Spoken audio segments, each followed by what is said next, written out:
가진 것 쥐뿔도 없는 노인네. 며느리가 시어머니를 향해 손가락질하며 비아냥거렸습니다. 저희도 살아야죠. 어머니까지 책임질 여유 없다고요. 아들이 어머니를 향해 차갑게 내뱉습니다. 그리고 한여름 장대비가 쏟아지는 밤, 70대 할머니는 가방 하나 들고 집에서 쫓겨났습니다. 10살 손자의 울음소리를 뒤로 한 채 말이죠.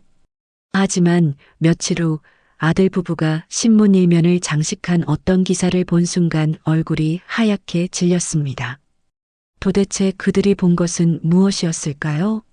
버림받은 할머니는 과연 차가운 현실 앞에서 어떤 선택을 하게 될까요? 그리고 사랑하는 손자와는 다시 만날 수 있을까요? 딸과 함께 사연 속으로 지금부터 할머니의 놀라운 반전 이야기가 시작됩니다. 윤순자의 거실은 온통 값비싸 보이는 가구들로 가득했습니다. 이탈리아산 가죽 소파와 독일제 원목 식탁, 그리고 대형 텔레비전까지. 하지만 그 화려함이 무색하게 집안 공기는 얼음장처럼 차갑기만 했습니다. 부엌에서 순자가 된장찌개 냄새를 맡으며 마지막 간을 보고 있을 때 방에서 나온 며느리 서지영이 코를 막으며 미간을 찌푸렸습니다. 아우, 이게 무슨 냄새야? 어머니, 요즘 세상에 누가 이런 촌스러운 걸 먹어요? 지연이 소파에 몸을 던지며 스마트폰으로 배달 앱을 열었습니다. 냄새 때문에 머리 아파 죽겠네. 그냥 시켜 먹을래요. 일식이나 이탈리아 음식으로요. 그래도 내가 아침부터 애써서 끓인 건데. 애써 끓인 걸 제가 꼭 먹어야 하는 건 아니잖아요. 다음부터는 제발 미리 물어보고 하세요. 몇 시간 뒤 지연의 친구들이 도착했습니다. 명품 옷과 가방으로 한껏 멋을 낸 여성들이 거실로 들어섰어요. 어머, 지연아, 집 정말 멋지다. 친구들이 감탄하며 둘러볼 때 순자는 부엌에서 조용히 차와 과일을 준비했습니다. 그녀가 거실로 나가려 하자 지연이 손짓으로 제지했어요. 어머니는 부엌에서 좀 쉬세요. 저희끼리 편하게 이야기할 테니까. 순자는 말없이 부엌으로 들어갔지만 거실에서 들려오는 대화가 귓가에 스며들었습니다. 지연아, 저분은 누구셔? 아, 그냥 집안일 도와주시는 분이야. 지연이 목소리를 낮춰 말했습니다. 나이 드신 분들은 요즘 음식 스타일을 잘 모르셔서 그래서 내가 따로 주문했어. 친구들이 웃으며 고개를 끄덕였습니다. 순자는 부엌에서 그 말들을 들으며 가슴이 먹먹해졌어요. 그 뒤로 순자는 창피한 마음에 부엌에서 한 발자국도 나가지 못하고 며느리 친구들이 돌아갈 때까지 벌써듯이 기다려야 했습니다. 몇 시간 뒤 친구들이 모두 돌아가고 나서야 현관문이 부서져라 열리며 아들 한상우가 비틀거리며 들어왔었습니다. 얼굴은 술기운과 스트레스로 시뻘겋게 달아올라 있었고 서류 가방을 소파 위로 집어던지며 소리쳤습니다. 젠장, 되는 일이 하나도 없어. 상우가 넥타이를 거칠게 잡아당겨 풀어 헤쳤습니다. 오늘도 헛걸음했어. 이번 달만 벌써 3번째야. 거래처들이 말을 바꿔가며 조건을 까다롭게 하니까 도무지 성사가 안 돼. 이래서는 회사가 언제까지 버틸 수 있을지 모르겠어. 그럼 조건을 맞춰주던가.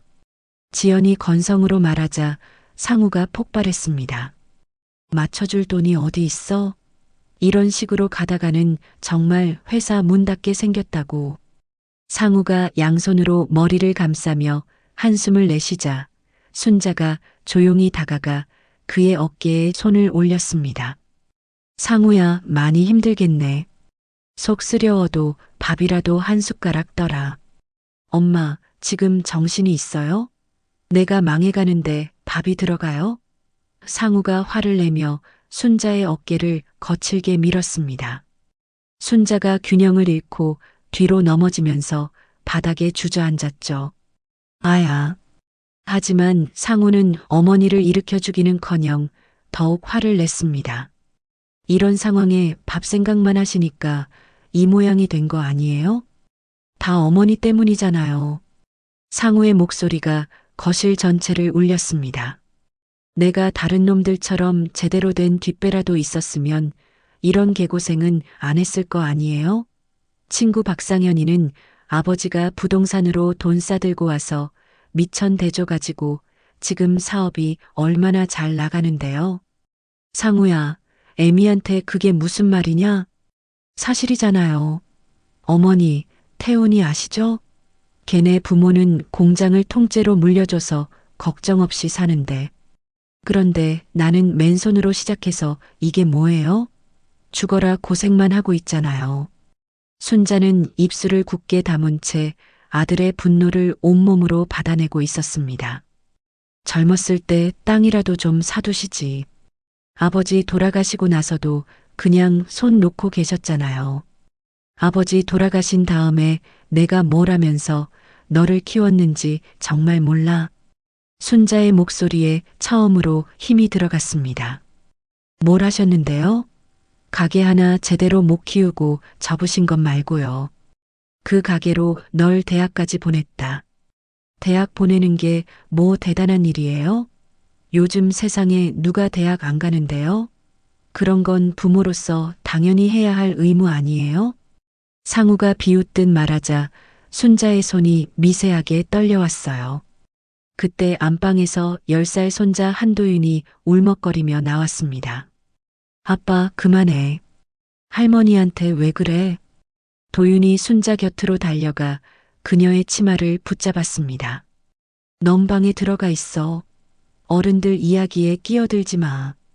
지연이 날카롭게 소리치자 도윤이 놀라며 할머니를 더욱 꽉 붙잡았습니다. 할머니는 잘못한 게 없어. 엄마가 나빠. 뭐라고? 한도윤, 당장 방에 들어가. 지연이 일어서자 도윤이 무서워하며 순자를 올려다봤습니다. 할머니, 도윤아, 괜찮다. 방에 들어가 있어라. 순자가 손자의 머리를 쓰다듬으며 안쓰러운 눈으로 바라봤습니다. 도윤이는 눈물을 글썽이며 방으로 들어갔죠. 상우가 소파에 몸을 던지며 텔레비전을 켰습니다. 시끄러운 뉴스 소리가 거실을 가득 채웠어요. 며칠이 이런 식으로 흘렀습니다. 매일 상우는 술에 취해 들어와 어머니를 원망했고 지연은 시어머니가 하는 모든 것을 트집 잡았습니다. 순자는 점점 더 작아져 갔죠. 그러던 어느 날 저녁 상우가 평소보다 더 취한 채 들어왔습니다. 젠장, 오늘 은행에서 대출마저 거절당했어. 그는 거실 테이블을 주먹으로 내리쳤습니다. 다 어머니 때문이야. 가진 것 쥐똥만도 없는 노인네 때문에. 지연이 맞장구 쳤습니다. 맞아요. 우리도 살아야지. 어머니까지 책임질 여유가 없어. 그래, 이왕 이렇게 된 거 어머니는 나가시는 게 좋겠어. 상우가 차갑게 내뱉었습니다. 뭐라고? 순자가 놀라 물었지만 아들과 며느리의 마음은 이미 굳어진 뒤였습니다. 저희도 살기 힘들어요. 어머니 모시고 살 형편이 안 돼요. 지연이 냉정하게 말했습니다. 그 순간 안방에서 도윤이 뛰어나왔습니다. 안 돼. 할머니가 어디가? 도윤아, 어른들 이야기야. 순자가 손자를 달래려 했지만 도윤이는 울음을 터뜨렸습니다. 할머니 가지 마. 할머니만 도윤이 편이야. 지연이 아이를 방으로 끌고 갔고 곧 문 닫히는 소리가 들렸습니다. 순자는 더 이상 아무 말 없이 자신의 방으로 들어가 낡은 가방에 옷까지 몇 벌을 넣었습니다. 그리고 서랍 깊숙한 곳에서 낡은 사진 하나를 꺼내 소중히 가방에 넣었죠. 밤이 깊어가고 있었습니다. 순자는 가방 하나를 들고 현관으로 향했습니다. 아들과 며느리는 그녀를 배웅하러 나오지도 않았어요. 현관문이 닫히는 순간 안방에서 도윤이의 울음소리가 들려왔습니다. 할머니, 할머니. 하지만 순자는 뒤돌아보지 않았습니다. 차가운 복도에 그녀가 홀로 남았어요. 손에는 낡은 가방 하나뿐이었습니다. 72년을 살아온 할머니는 그렇게 집에서 쫓겨났습니다. 한여름 장대비가 미친 듯이 쏟아지는 밤이었습니다. 윤순자는 낡은 가방 하나를 끌고 빗속을 헤매다가 버스 정류장에 도착했습니다. 차가운 빗물이 그녀의 얇은 외투를 순식간에 적셨습니다. 72년을 살아온 몸이 무거웠지만 그녀는 조금도 움츠러들지 않았습니다. 투명한 플라스틱 지붕 아래 혼자 앉아 비가 내리는 거리를 바라봤어요. 할머니, 괜찮으세요?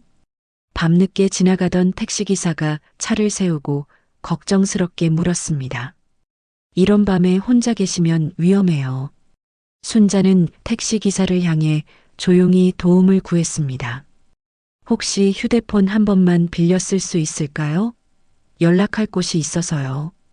택시기사는 잠시 망설이더니 주머니에서 휴대폰을 꺼내서 건넸습니다. 순자는 외투 안쪽 주머니에서 손때 묻은 작은 가죽 수첩을 꺼냈습니다. 모서리는 닳아 있었고 표면에는 수십 년의 세월이 고스란히 새겨져 있었어요. 택시기사가 건넨 휴대폰으로 수첩의 특정 페이지를 찾아 떨림 없는 손길로 번호를 하나씩 꾹꾹 눌렀습니다. 여보세요? 정비서 맞나? 순자의 입에서 나온 것은 나약한 노인의 목소리가 아니었습니다. 낮고 힘있으며 듣는 이를 압도하는 듯한 목소리였죠. 전화기 너머로 잠시 숨막히는 침묵이 흘렀습니다. 회장님이십니까? 정말 윤순자 회장님이십니까? 정혜석 비서의 목소리가 놀라움과 감격으로 심하게 떨리고 있었습니다. 그래, 나야. 이제 때가 된 것 같구나. 순자가 차분하게 말했습니다. 회장님, 제가 얼마나 이날을 기다렸는지 모릅니다. 정비서가 진정하지 못하고 말했습니다. 정비서, 진정해. 너무 흥분하면 쓰나? 회장님, 지금 어디에 계십니까? 당장 모시러 가겠습니다. 10분 안에 출발하겠습니다. 정비서의 목소리에는 간절함이 가득 묻어났습니다. 서두를 것 없어. 사당동 일신약국 앞이다. 순자가 전화를 끊고 수첩을 다시 주머니에 넣었습니다. 약국 앞 벤치에 앉아 그녀는 허리를 곧게 폈습니다. 지나가는 이들은 그저 짐가방 하나 든 초라한 노인으로 봤을 뿐이었죠. 그 누구도 그녀가 한때 대한민국 경제를 쥐고 흔들었던 철의 여인, 태양그룹 윤순자 회장이라는 사실을 상상조차 하지 못했습니다. 정확히 20분 뒤 도로 저편에서 검은색 대형 세단 한 대가 미끄러지듯 다가왔습니다. 차량은 소리 없이 그녀 앞에 멈춰섰어요. 운전석에서 말끔한 정장 차림의 50대 남자가 황급히 내렸습니다. 회장님, 정혜석이 순자를 보자마자 눈물을 글썽이며 달려왔습니다. 정비서, 순자가 자리에서 일어나며 그를 바라봤습니다. 회장님, 무려 20년입니다. 20년 만에 이렇게 다시 뵙게 되다니. 정비서가 감격에 겨워 말을 잇지 못했습니다. 자네도 많이 늙었네. 나도 많이 늙었지. 순자가 정비서의 머리에 희끗희끗 내린 서리를 보며 희미하게 웃었습니다. 그런 말씀 마십시오. 회장님께서는 조금도 변치 않으셨습니다. 정비서가 그녀의 낡은 가방을 두 손으로 공손히 받아들며 차문을 열었습니다. 순자가 차에 올라타자 바깥 세상의 칼바람은 거짓말처럼 사라지고 따뜻한 온기가 그녀를 감쌌습니다. 정비서가 운전석에 앉으며 백미러로 순자를 바라봤습니다. 회장님, 어디로 모실까요? 글로벌 호텔 펜트하우스로 가자. 예, 회장님. 회장님께서 돌아오실 날만 기다리며 20년째 비워두었습니다. 정비서의 목소리에는 흔들림 없는 충성심이 배어 있었습니다. 차가 서울의 밤거리로 부드럽게 합류했습니다. 창 밖으로 화려한 네온 사인과 고층 빌딩들이 스쳐 지나갔죠. 순자는 그 불빛들을 바라보며 문득 남편의 목소리를 떠올렸습니다. 30년 전 영동대로 골목 안쪽에 자리한 작은 해장국집이었습니다.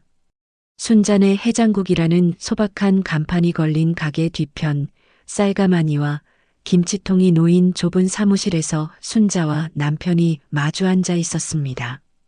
남편이 장부를 덮으며 조심스럽게 입을 열었습니다. 순자야, 상우한테는 우리 재산 이야기하지 말자. 순자가 요리하던 손을 멈추고 고개를 들었습니다. 왜요? 아들인데 왜 숨겨야 해요? 아들이기 때문이야. 남편이 창밖 골목길을 바라보며 말을 이었습니다. 지금 우리가 부동산 투자로 꽤 벌어들이고 있지만 그 아이는 모르는 게 좋겠어. 그래도 언젠가는 알게 될 텐데. 물론 알게 되겠지. 하지만 지금이 아니야. 남편이 순자의 손을 잡으며 진지하게 말했습니다. 상우가 스스로 설 수 있을 때까지는 우리가 가난한 해장국집 주인인 줄 알고 살았으면 해. 왜 그래야 하는 거예요? 돈에 기대지 않고 자기 힘으로 살아가는 법을 배워야 하거든. 순자가 의아한 표정을 지었습니다. 그런데 우리가 힘들게 번 돈인데 아들이 편하게 살면 안 되나요? 편하게 사는 게 문제가 아니야. 의존하게 되는 게 문제지. 남편이 일어나 작은 금고를 열며 말했습니다. 여기 있는 돈으로 상우 학비는 충분히 될 수 있어. 하지만 그 이상은 주면 안 돼. 그 이상이라면 용돈, 사업자금, 그런 것들 말이야. 그런 건 자기가 벌어서 써야 해. 순자가 고개를 갸우뚱했습니다. 그럼 우리가 이렇게 부자인 걸 언제까지 숨기자는 거예요? 상우가 진짜 어른이 될 때까지, 돈이 없어도 당당하게 살 수 있을 때까지. 남편이 순자 앞에 앉으며 단호하게 말했습니다. 만약 내가 먼저 죽거든 약속해줘. 상우가 스스로 설 때까지는 절대 도와주지 말라고. 여보, 약속해줘, 순자야. 이건 정말 중요한 일이야. 순자가 한참을 망설이다가 고개를 끄덕였습니다. 알겠어요. 약속할게요. 남편이 안도의 미소를 지었습니다. 고마워. 그 아이가 진짜 성숙한 사람이 되길 바라는 마음이야. 기억 속에서 남편의 목소리가 멀어져 갔습니다. 여보, 당신이 왜 그런 이야기를 했는지 이제 알겠어요. 순자가 창밖 야경에서 시선을 거두며 쓸쓸하게 미소 지었습니다. 남편의 유언을 지키느라 30년을 참아왔지만 결국 아들은 그토록 바라던 어른이 되지 못했습니다. 그리고 이제는 사랑하는 손자마저 떨어져 있어야 했습니다. 회장님, 그동안 아드님은? 정비서가 조심스럽게 물었습니다. 그 아이 얘기는 나중에. 지금은 별로 하고 싶지 않아서. 순자의 목소리에서 온기가 순식간에 사라졌습니다. 죄송합니다, 회장님. 차가 글로벌 호텔 정문에 도착하자 대기하고 있던 호텔 지배인이 달려 나와 문을 열었습니다. 모든 직원이 허리를 90도로 숙여 그녀를 맞이했죠. 윤 회장님, 기다리고 있었습니다. 순자가 고개를 끄덕이며 로비로 들어섰습니다. 전용 엘리베이터의 숫자가 올라갈수록 순자의 표정은 부드러운 할머니에서 차가운 기업 총수의 얼굴로 시시각각 변해갔습니다. 펜트하우스 문이 열리자 거대한 통유리창 너머로 서울의 야경이 폭포수처럼 쏟아졌습니다. 남산타워와 한강, 그리고 보석처럼 반짝이는 수많은 불빛이 그녀의 발 아래 펼쳐져 있었어요. 정비서, 순자가 야경을 등지고 서서 말했습니다. 예, 회장님. 내일부터 바빠질 게다. 마음 단단히 먹어. 언제든 명령만 내리십시오, 회장님. 정비서가 깊이 고개를 숙이고 조용히 물러났습니다. 펜트하우스에 홀로 남은 순자가 천천히 유리창 앞으로 다가갔습니다. 그녀의 등 뒤로 지난 시간 초라했던 어둠이 물러나고 있었습니다. 그리고 그 앞에는 그녀가 되찾아야 할 서울의 밤이 말할 수 없이 눈부시게 펼쳐져 있었죠. 하지만 그 화려한 불빛들 사이에서도 순자의 마음 한구석에는 작은 그림자가 드리워져 있었습니다. 도윤이의 울음소리가 귓가에 맴돌았습니다. 할머니, 할머니. 순자는 유리창에 이마를 기대고 눈을 감았습니다. 자식에게 배신당한 아픔보다 더 깊이 파고드는 건 손자와 떨어져 있다는 그리움이었습니다. 그날 밤 순자는 잠을 이루지 못했습니다. 창밖으로 비가 그치고 새벽이 밝아왔지만 그녀의 마음속 비는 여전히 내리고 있었습니다. 다음 날 아침 8시 정각 글로벌 호텔 펜트하우스 현관벨이 울렸습니다. 정혜석이 문을 열자 최고급 장비들로 무장한 3명의 여성이 들어섰죠. 맨 앞에 선 중년 여성이 허리를 깊이 숙이며 인사했습니다. 회장님을 모시러 왔습니다. 정비서가 침실 쪽으로 향해 문을 두드렸습니다.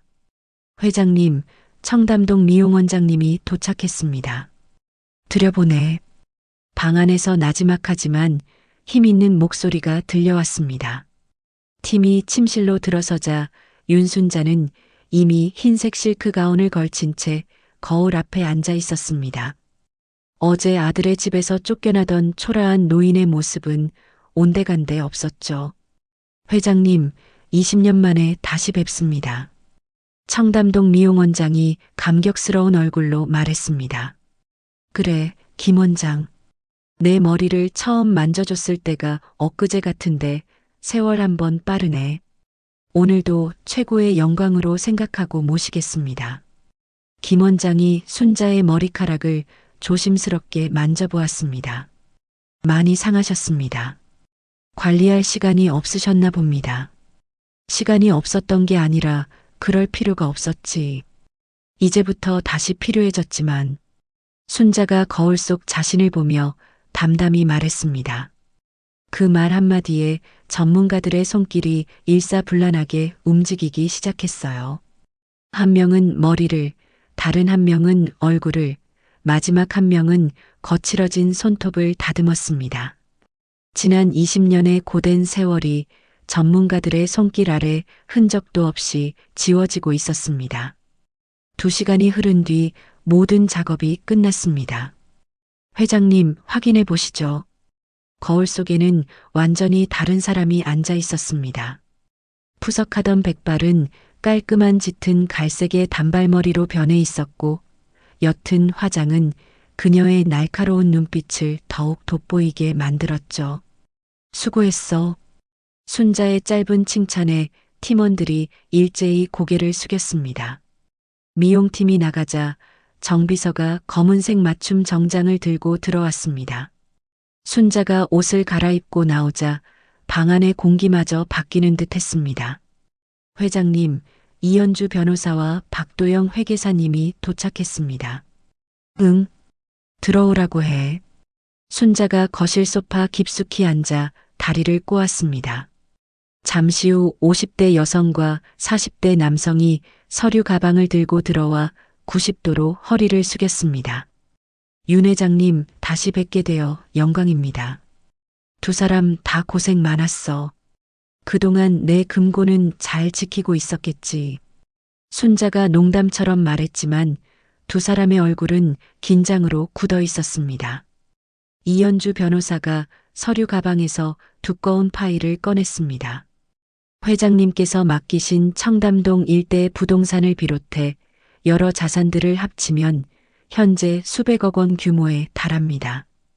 평범한 사람은 평생 만져보지도 못할 액수였지만 순자는 눈 하나 깜짝하지 않았어요. 그녀는 정비서가 따라준 차를 한 모금 마시며 말했습니다. 그게 전부인가? 20년 동안 고작 그 정도밖에 못 불렸어? 죄송합니다, 회장님. 2 사람의 얼굴이 하얗게 질렸습니다. 순자가 피식 웃으며 자리에서 일어나 창가로 걸어갔습니다. 농담이야. 이만하면 잘 지켜준 거지. 순자가 서울 시내를 내려다보며 말했습니다. 그런데 회장님, 앞으로의 계획이 어떻게 되시는지 여쭤봐도 되겠습니까? 박도영 회계사가 조심스럽게 물었습니다. 순자가 천천히 뒤돌아서며 두 사람을 바라봤습니다. 그녀의 눈빛에는 과거의 카리스마가 불꽃처럼 되살아나 있었습니다. 이제 진짜 일을 시작해야지. 진짜 일이라고 하시면 재단을 세우는 일, 태양장학재단으로. 장학재단 말씀이십니까? 그래. 돈 없어서 공부 못하는 아이들, 끼니 걱정하는 노인들. 내가 다 돌봐줄 거야. 순자의 목소리에 강한 확신이 담겨 있었죠. 얼마 정도 규모를 생각하고 계십니까? 일단 200억 규모로 시작하지. 순자가 소파에 다시 앉으며 서늘하게 말했습니다. 돈은 쌓아두라고 있는 게 아니야. 사람을 위해 써야 진짜 돈이지. 순자가 잠시 창밖을 바라보더니 목소리가 부드러워졌습니다. 내 손자와 같은 아이들에게 희망을 주고 싶어. 부모에게 버림받고 혼자 남겨진 아이들 말이야. 그 말에 두 사람의 가슴이 먹먹해졌습니다. 순자의 목소리에는 단호함과 간절함이 동시에 묻어 있었어요. 그리고 기자회견도 준비해. 기자회견까지 말입니까? 그래. 태양그룹 윤순자 회장이 20년 만에 돌아왔다고 온 세상에 알려야지. 이틀 뒤 서울의 한 대학 강당에는 학생들과 청년들이 가득 모여 있었습니다. 모두가 그녀의 이야기에 귀를 기울이고 있었습니다. 연단 앞에는 태양장학재단 설립 기자회견이라는 현수막이 걸려 있었습니다. 오후 2시 정각, 윤순자가 흐트러짐 없는 걸음으로 무대에 올랐습니다.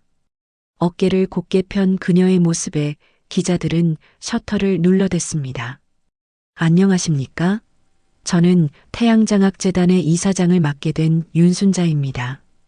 그녀의 목소리는 낮고 차분했지만 연회장 전체를 휘어잡는 힘이 있었습니다. 내 손자와 같은 아이들, 그리고 이 자리에 있는 청년들이 더 이상 좌절하지 않도록 장학재단을 세우겠습니다. 배움의 끈을 놓지 않게 제가 길을 열겠습니다. 순자의 선언에 기자들 사이에서 감탄의 소리가 나왔습니다.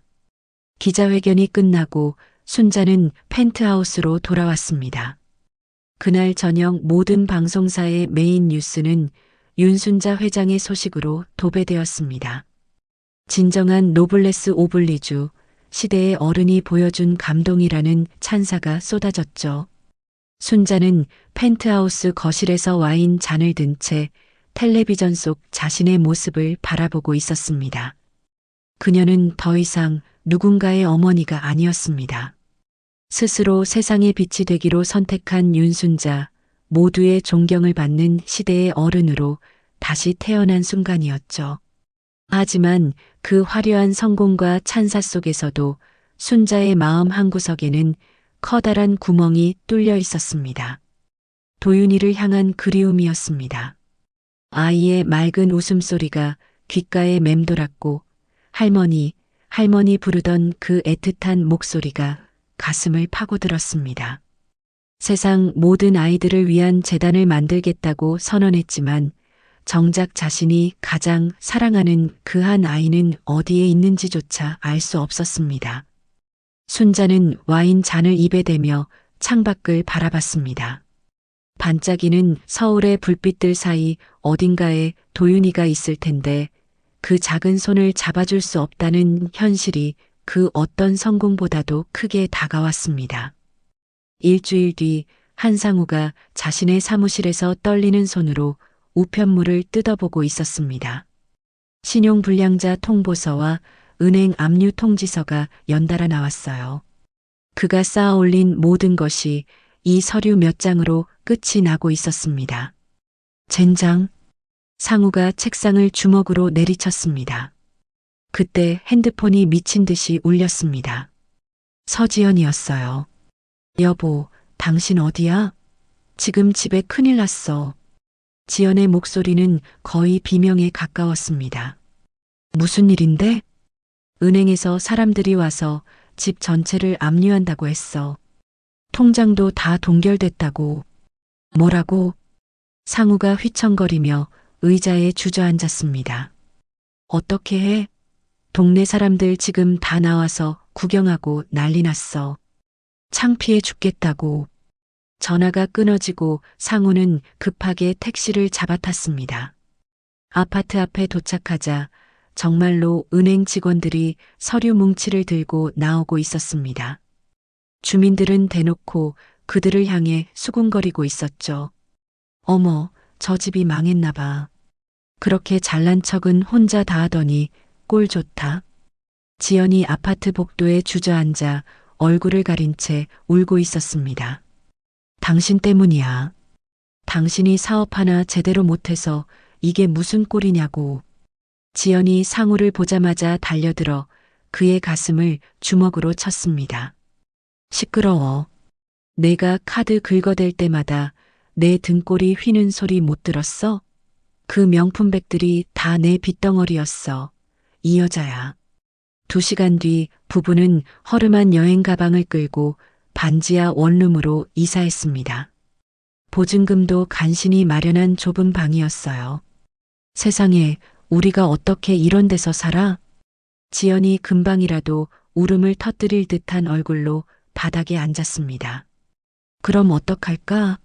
지금 우리 통장에 남은 돈으로 호텔이라도 가? 상우가 창문도 없는 좁은 방을 둘러보며 비꼬듯 말했습니다. 얼마 뒤 전기와 가스마저 끊어졌습니다. 촛불 하나에 의존해 라면을 끓여 먹는 처지가 됐어요. 그때 구석에서 10살 도윤이가 작은 목소리로 울음을 터뜨렸습니다. 엄마, 아빠, 무서워. 배고파. 아이는 부모의 싸움 소리에 얼굴을 베개에 묻고 어깨를 떨고 있었습니다. 상우와 지연이 순간 말을 멈췄습니다. 두 사람은 서로를 바라보더니 지연이 조용히 말했습니다. 뭔가 방법을 찾아야겠어. 그래, 뭔가 방법이 있을 거야. 상우가 고개를 끄덕였습니다. 그 이후로 이상하게도 부부는 도윤이 이야기를 입에 올리지 않았습니다. 아이가 어디에 있는지, 무엇을 하고 있는지에 대한 언급이 완전히 사라져버렸어요. 마치 도윤이라는 존재 자체가 사라진 것처럼 말이죠. 며칠째 이어진 싸움 끝에 상우는 어두운 원룸을 도망치듯 빠져나왔습니다. 면도를 못해 거뭇해진 턱과 기름진 머리카락은 그의 처지를 그대로 보여주고 있었죠. 주머니를 뒤져보니 남은 것은 꼬깃꼬깃한 1,000원짜리 몇 장과 동전 몇 개뿐이었습니다. 그는 마지막 지푸라기라도 잡는 심정으로 길거리를 헤맸습니다. 과거에 가깝게 지냈던 직장 동료에게 전화를 걸어봤지만 모두 차가운 거절만 돌아왔어요. 상우야, 정말 미안하다. 나도 요즘 형편이 어려워서. 벌써 5번째 거절이었습니다. 그가 무너지자 세상도 함께 등을 돌리고 있었습니다. 정처 없이 길을 걷던 그때 한 전자상가 앞에 모인 사람들이 보였습니다. 대형 스크린에서 뉴스가 나오고 있었어요. 다음은 화제의 인물 윤순자 회장의 독점 인터뷰입니다. 상우의 발걸음이 멈췄습니다. 화면에는 고급스러운 정장을 입은 여성이 앉아 있었어요. 태양장학재단을 통해 어려운 환경의 아이들을 돕고 싶습니다. 제가 가진 재산으로 더 많은 이들에게 희망을 주고 싶어요. 상우는 홀린 듯 화면을 바라봤습니다. 그 여성의 얼굴이 점점 낯이 익어갔어요. 설마, 아니야? 아닐 거야? 하지만 화면 속 인물은 의심의 여지 없이 바로 자신의 어머니 윤순자였습니다. 그가 알던 초라하고 주눅든 어머니의 모습은 어디에도 없었죠. 상우의 다리에 힘이 풀리며 그 자리에 주저앉을 뻔했습니다. 그가 하찮게 여기고 한여름밤에 짐짝처럼 내쫓았던 어머니가 바로 그 거부였다는 사실을 믿을 수가 없었거든요. 주머니에서 핸드폰을 꺼내 지연에게 전화했습니다. 왜 또 전화야? 돈이라도 구해왔어? 지연의 날카로운 목소리가 들려왔습니다. 지연아, 당신 지금 빨리 뉴스 검색해봐. 무슨 소리야? 우리 어머니가 TV에 나왔어. 태양그룹 회장이래. 뭐, 당신 드디어 미쳤구나. 진짜야. 자산이 수백억이래. 수백억? 상우가 거의 울부짖듯 소리쳤습니다. 그 순간 수화기 넘어 지연의 거친 숨소리가 멈췄습니다. 뭐라고? 방금 수백억이라고 했어? 지연의 목소리가 180도 바뀌어 있었습니다. 상우는 대답할 힘도 없이 전화를 끊어버렸습니다. 머릿속이 하얗게 비어버리는 것 같았어요. TV를 통해 확인한 상우와 지연은 어두운 원룸을 불이 나게 뛰쳐나왔습니다. 며칠 동안 서로를 향해 으르렁거리던 모습은 온데간데 없었죠. 두 사람의 눈에는 절박함과 탐욕이 뒤섞여 이글거리고 있었습니다. 그들이 향한 곳은 순자가 강연을 하고 있는 시민회관이었습니다. 나눔의 철학이라는 제목의 강연회장은 수백 명의 청중으로 가득했어요. 무대를 가득 채운 조명 아래 윤순자는 완전히 다른 사람이 되어 있었습니다. 한때 며느리에게 고개 숙이며 숨어 지내던 초라한 노인은 온데간데 없었어요. 어깨를 곧게 펴고 선 그녀의 모습에서는 수십 년간 기업을 이끌어온 철의 여인의 아우라가 흘러나왔습니다. 절제된 몸짓 하나하나가 우아했고 낮지만 또렷한 목소리는 절대적 권위를 담고 있었죠.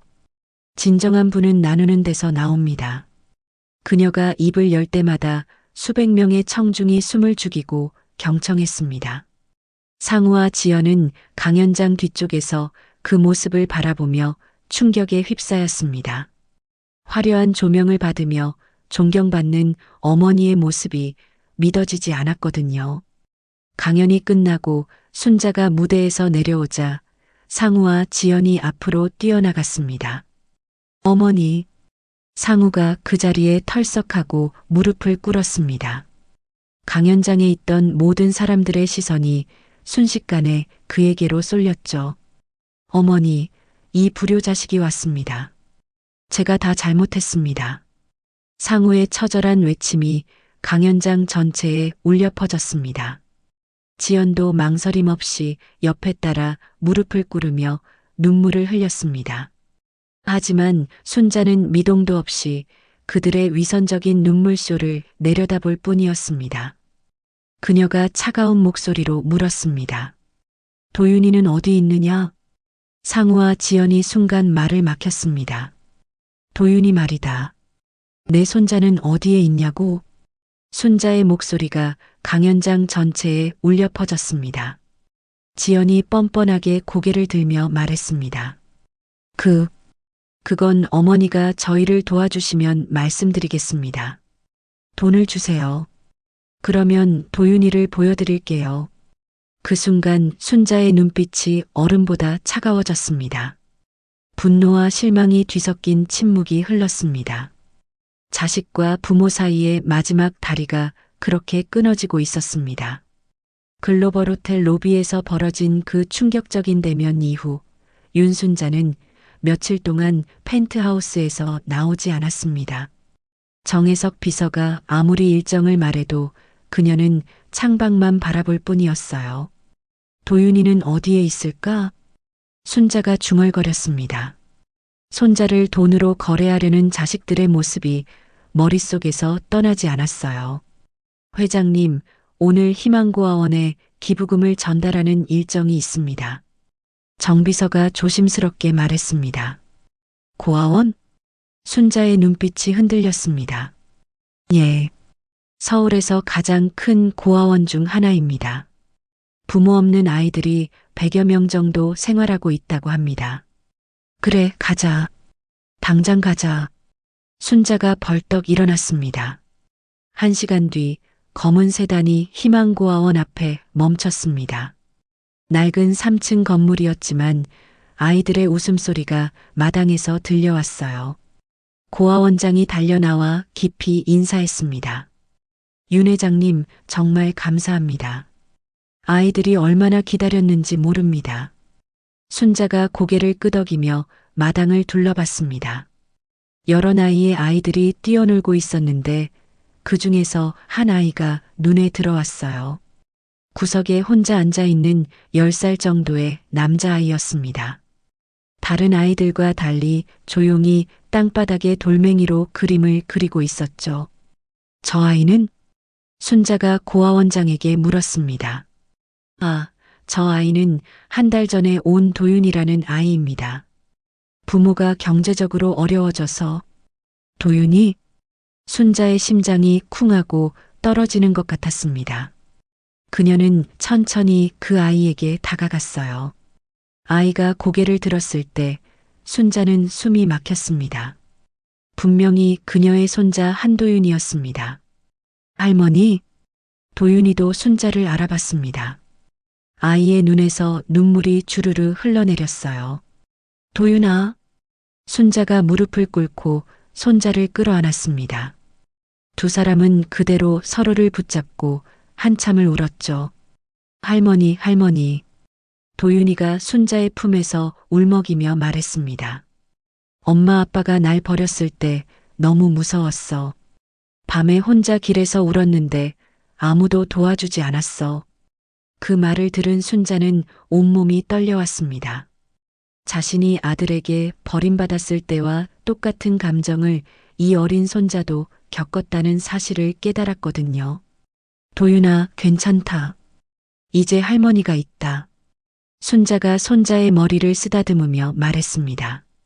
하지만 그녀의 마음속에는 자식들에 대한 분노가 불꽃처럼 타오르고 있었어요. 자신에게 했던 그 냉혹한 일을 무고한 아이에게까지 반복했다는 사실이 용서할 수 없었습니다. 할머니, 나 여기서 나갈 수 있어? 도윤이가 애처로운 눈으로 물었습니다. 당연하지. 할머니가 데려갈 거야.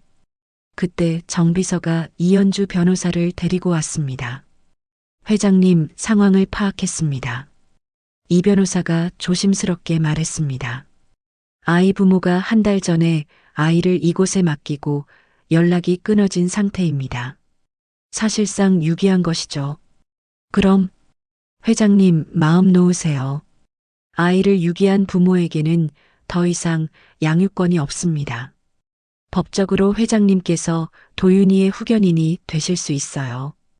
이 변호사의 확신에 찬 목소리에 순자는 비로소 안도했습니다. 정말 그럴 수 있나? 물론입니다. 이미 판례도 많고요. 회장님께서 아이를 안전하게 보호하실 수 있도록 제가 모든 법적 절차를 도와드리겠습니다. 그날 저녁 순자는 도윤이를 데리고 펜트하우스로 돌아왔습니다. 아이는 화려한 호텔방을 신기해했지만 불안한 듯 순자 곁에만 바짝 붙어 있었어요. 할머니, 나 이제 할머니랑 살아요? 고아원에 다시 안 가도 돼요? 도윤이는 불안한 눈빛으로 같은 질문을 계속 반복했습니다. 순자는 이 작은 아이가 고아원에서 얼마나 무서웠을지, 매일 밤 부모를 기다리며 울었을지 생각하니 가슴이 미어지면서도 그런 아이를 버린 아들, 며느리에 대한 분노가 치밀어 올랐습니다. 절대 그런 일 없다. 할머니가 보호해 줄 거야. 이틀 뒤 순자가 도윤이와 함께 호텔 로비를 지나가고 있을 때였습니다. 갑자기 낯익은 목소리가 들려왔어요. 어머니. 한상우와 서지연이 로비로 뛰어들어왔습니다. 그들은 며칠 전보다 더 초라한 모습이었어요. 도윤아. 지연이 아이를 보고 달려들려 했지만 도윤이는 무서워하며 순자 뒤로 숨었습니다. 어머니, 제발 용서해 주세요. 상우가 다시 무릎을 꿇었습니다. 도윤이를 생각해서라도 저희를 용서해 주세요. 아이에게는 부모가 필요하잖아요. 지연도 눈물을 흘리며 애원했습니다. 하지만 순자는 차갑게 그들을 내려다봤습니다. 아이를 버린 부모는 더는 부모가 아니다. 순자의 목소리는 얼음처럼 차가웠습니다. 이 아이가 얼마나 무서워했는지 아느냐? 길에서 혼자 울던 아이 마음이 어땠는지 생각해 봤느냐? 어머니, 너희가 나에게 한 일을 이 어린아이에게까지 했다. 그것만으로도 용서받을 자격이 없다. 순자가 도윤이의 손을 잡고 돌아섰습니다. 도윤이는 내가 키운다. 너희는 다시는 이 아이 앞에 나타나지 마라. 며칠 뒤 법정에서 친자관계 단절 소송이 진행됐습니다. 순자는 당당하게 증언대에 섰어요. 저는 한상우와의 친자관계를 완전히 끊고 싶습니다. 그리고 손자 한도윤이의 법적 후견인이 되겠습니다. 판사가 물었습니다. 그 이유가 무엇입니까? 그들은 자신의 아이를 돈 때문에 버렸습니다. 이런 사람들은 부모가 될 자격이 없습니다. 순자의 단호한 증언에 법정이 조용해졌습니다. 결국 법원은 순자의 손을 들어줬습니다. 친자관계 단절이 확정되고 도윤이의 후견인 자격도 순자에게 주어졌어요. 법정을 나서는 순자의 뒤에서 상우와 지연이 마지막으로 소리쳤습니다. 어머니, 정말 이래도 되는 겁니까? 순자는 뒤돌아보지도 않았습니다. 몇 달이 흘렀습니다. 태양장학재단은 순조롭게 운영되고 있었고 순자는 사회적으로 큰 존경을 받고 있었어요. 저녁이 되어 펜트하우스로 돌아온 할머니와 손자는 함께 저녁을 먹었습니다. 할머니, 나 내일 새 학교 간다며? 그래, 좋은 학교야. 친구들도 많이 사귀고. 도윤이는 할머니가 피곤해 보일 때마다 어깨를 주물러 주었고 할머니가 약을 먹을 시간이 되면 물을 가져다 주었어요. 10살 아이가 할머니를 챙기는 모습이 기특하면서도 짠했습니다. 잠자리에 들기 전 도윤이가 순자의 손을 꼭 잡고 조용히 물었습니다. 할머니, 할머니는 엄마랑 아빠처럼 나 안 버리죠? 그 말을 들은 순자의 가슴이 먹먹해졌습니다. 아이의 눈에는 여전히 버림받을까봐 하는 두려움이 남아 있었어요. 지난날 아들, 며느리에게 쫓겨나 장대비가 쏟아지는 거리를 헤매던 밤이 생각났습니다. 손자가 자신과 똑같은 아픔을 가지고 있다는 사실에 순자의 마음이 찢어지는 것 같았습니다. 순자는 울컥 흘러나오는 울음을 삼키며 손자를 꼭 안아주었습니다. 응, 할머니는 내 곁에 있을 거야. 다시는 널 버리지 않을 거야. 도윤이가 안도의 미소를 지으며 할머니 품에서 잠들었습니다. 그날 밤 순자는 손자의 잠든 얼굴을 바라보며 생각했습니다. 이 아이처럼 상처받은 아이들이 더 이상 혼자가 되지 않도록 자신의 남은 시간을 모두 바치겠다고.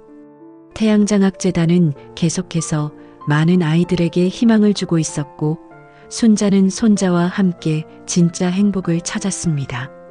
72년을 살아온 윤순자에게 인생의 마지막 장은 가장 아름다운 이야기가 되고 있었습니다.